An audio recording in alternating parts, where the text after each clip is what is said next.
সুপ্রিয় দর্শক মণ্ডলী, আসসালামু আলাইকুম। আপনারা জানেন, ইতিপূর্বে আমাদের মানিক চাকে আপনারা অবশ্যই চেনেন। উনি একজন প্রতিবন্ধী মানুষ।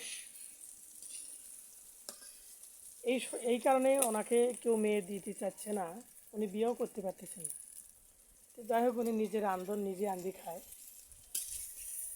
আর উনি আবার দেশে খাদ্য খায় না, এই জন্য আর কি নিজে রান্নাবাড়ি করে খায়।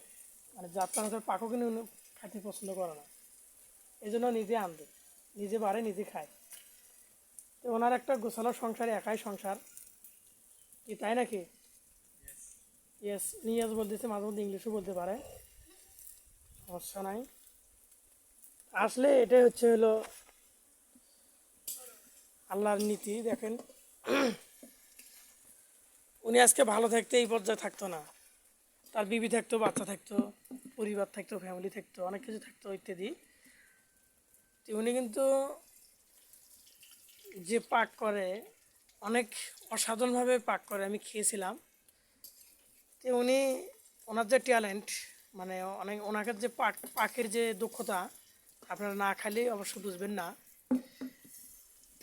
তাই বলতেছি, আপনারা যদি আসেন এই ছেলেটার সাথে দেখা করতে, তো অবশ্যই ভালো লাগবে বিষয়টা।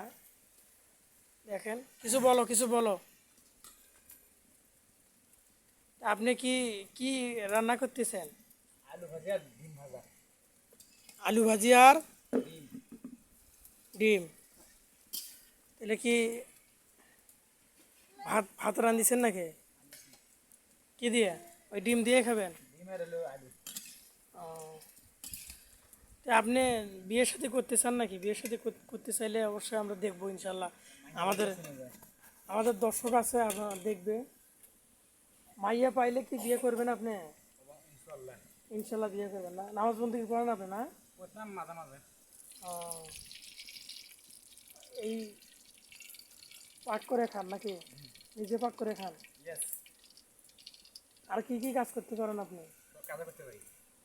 যেমন বলেন দেখি। বিরিয়ানি, হুম। গোস্ত, যা আছে সঙ্গে পাক করে আমি। যাক, আলহামদুলিল্লাহ, অনেক ট্যালেন্ট আছে আপনার। অনেক কিছু পাক করতে পারেন, তাই না? তো সংসারে তো আপনি একলাই না? ইয়েস। এখানে ডিম ভাজতেছে, অনেক সুস্বাদু। তিনবার এসে মনে হয় খাই। তো খাবো ইনশাল্লাহ ভিডিওর পর। এ,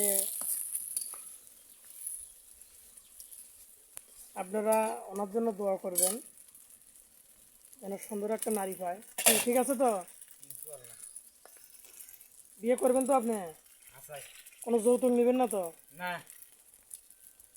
আপনারা অবশ্যই একটা মেয়ে দেখবেন তার জন্য, কোনো যৌতুক ছাড়াই। ঠিক আছে, ভালো থাকেন, ধন্যবাদ।